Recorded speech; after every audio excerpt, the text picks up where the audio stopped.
Hi, Dr. Second Chance, Dr. Second Chance channel.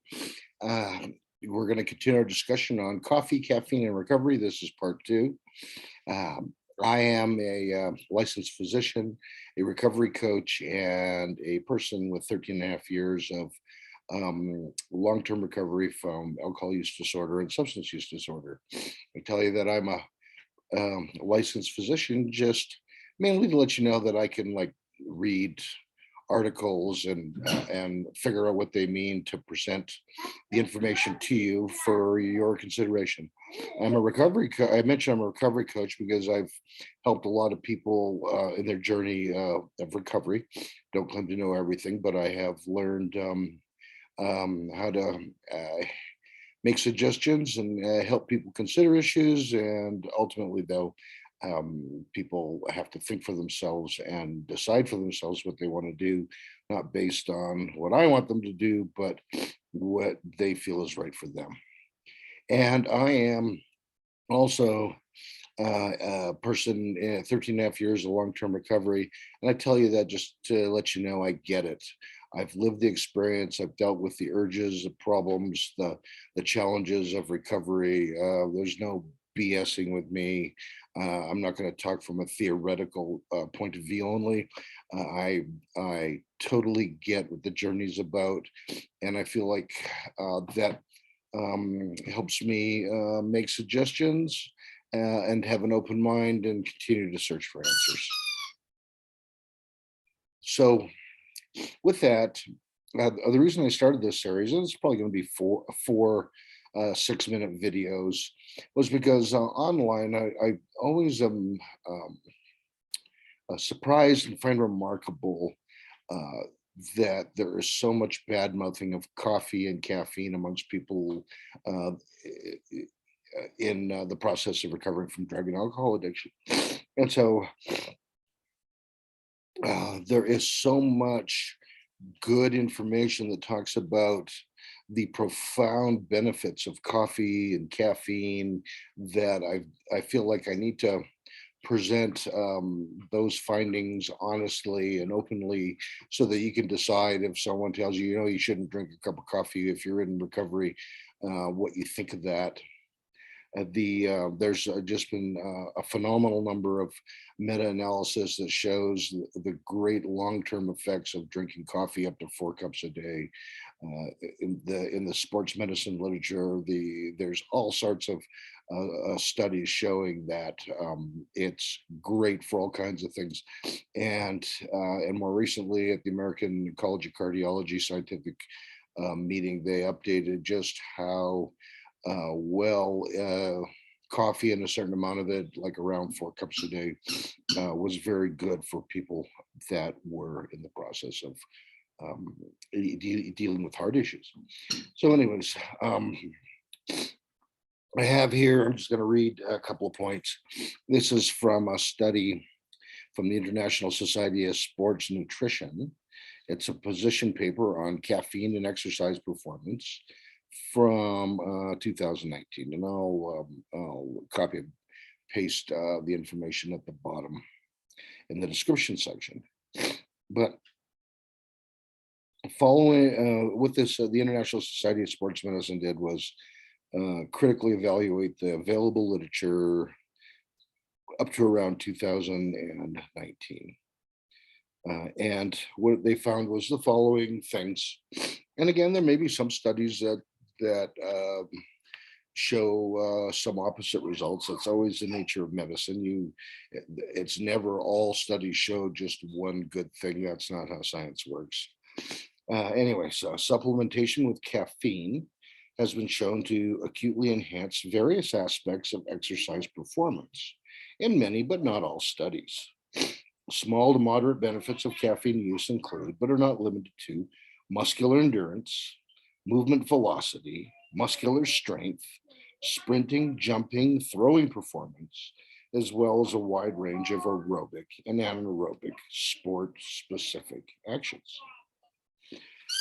Aerobic endurance appears to be the form of exercise with the most consistent moderate to large benefits from caffeine use. although the magnitude of its effects differs between individuals.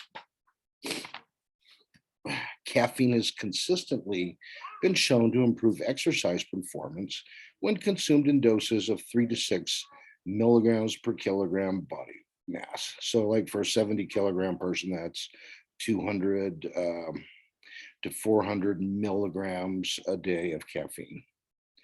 The and there's some disagreements on the range. Some people say you can continue to get a benefit up to 9 milligrams per kilogram, but not all studies show that. And so you will see most of the recommendations be 3 to 9 milligrams per kilogram, usually an hour before exercise.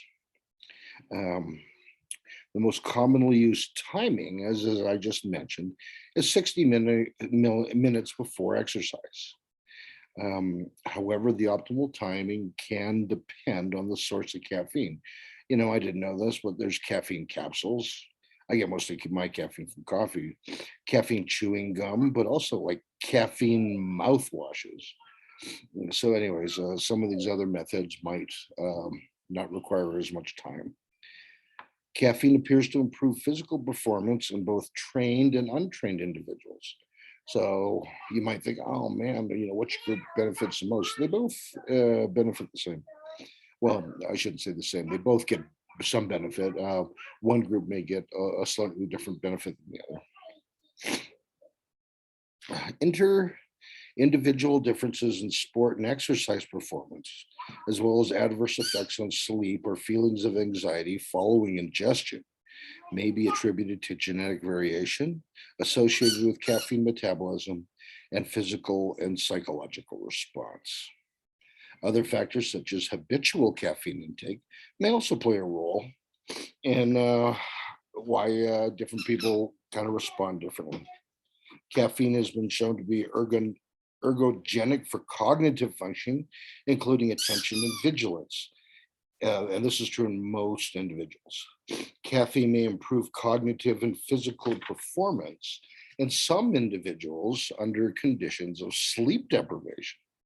The use of caffeine in conjunction with endurance exercise in the heat and at altitude is well supported when dosages range from 3 to 6 milligrams per kilogram and 4 to 6 milligrams per kilogram, respectively.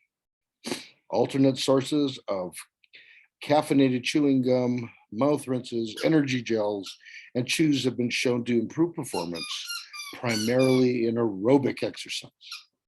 And energy drinks and pre-workout supplements containing caffeine have been shown to enhance both aerobic and anaerobic performance. Now, you're also going to find lately several of the sports medical type societies really discouraging the use in kids. And that's probably appropriate, although there's some medical societies in Europe that have studied this and found that kids do fine taking 3 milligrams per kilogram.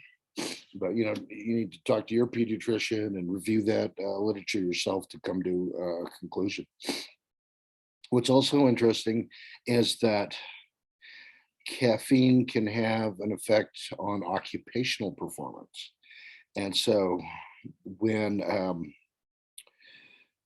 what should I say about this?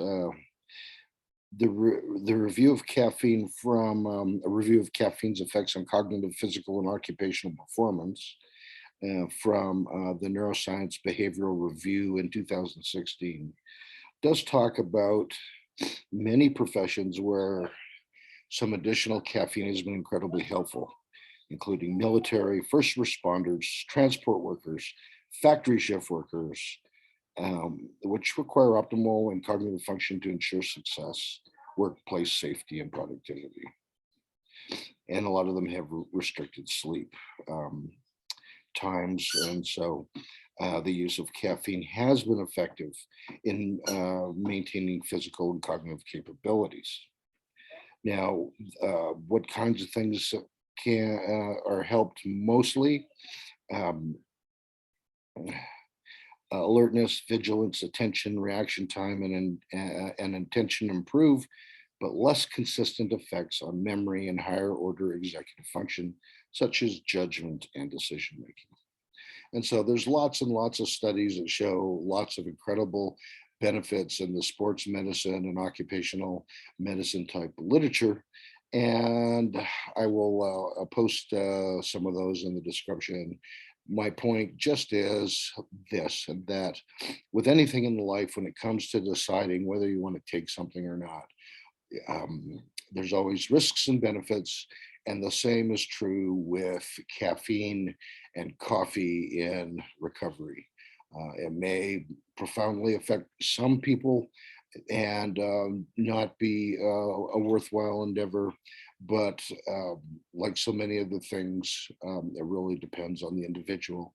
And that's the reason I'm mentioning this in the video. I just want you to look at the data yourself, think for yourself, decide for yourself. And you can look at it and decide, maybe it's the benefits outweigh the risks for me. Anyways, we'll see you next time. The next video is going to talk about the sort of the general medical benefits that have been found in people that consume a modest amount of caffeine in coffee, including things like reducing the chance of getting type 2 diabetes, reducing your chance of getting Alzheimer's, and things like that. So we will talk about that the next time. Please like, subscribe, share, and subscribe to the channel, Dr. Second Chance. Thanks. We'll see you next time.